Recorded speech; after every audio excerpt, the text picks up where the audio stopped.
আমি এখানে আমার বাসায় চিকন আতপ চাল ছিল, ওখান থেকে এগুলা লং এলাচি দারচিনি দিয়ে, সরি লং না এলাচি দারচিনি দিয়ে তেজপাতা দিয়ে আমি সিদ্ধ করে নিয়েছি। এখন আমি এগুলার মধ্যে দুধ দিব, খেজুরের গুড় দিব।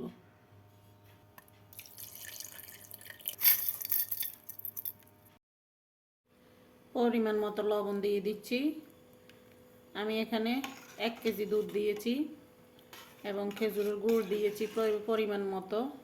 এই যে গুড়গুলা, এই যে এগুলারে কি গুড় বলে, পাটালি না বাটালি কি জানি, একদম অরিজিনাল পিওর।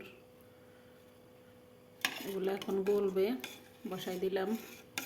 তারপরে নারকেল কুড়িয়ে নিচ্ছি, নারকেল দিব। এটা আসলে কেউ বলে সিন্নি, কেউ বলে পায়েস, ঘরের চাউল দিয়ে নিজেদের চাষের। তা এখন আমি সুইচটা দিয়ে দিব, এগুলোর বলক আসুক, বলক আসার পরে আমি নারকেল দিয়ে দিব। তো এই যে বলক এসে গেছে, আমার এই ইয়েগুলোর মধ্যে মিষ্টি কম হয়েছে। এখন আমি আরেকটু গুড় দিচ্ছি, আর এখানে নারকেল কুড়িয়ে নিচ্ছি, নারকেল দিচ্ছি, দিয়ে দিব সবগুলো একসাথে। আমার এই পায়েসগুলো হয়ে গেছে। এখন একটু আবার বলক আসলে আমি উঠিয়ে নিব। একটু পাতলা রেখে নামানো লাগবে, কারণ এগুলা ঠান্ডা হইলে অনেক বসে যাবে।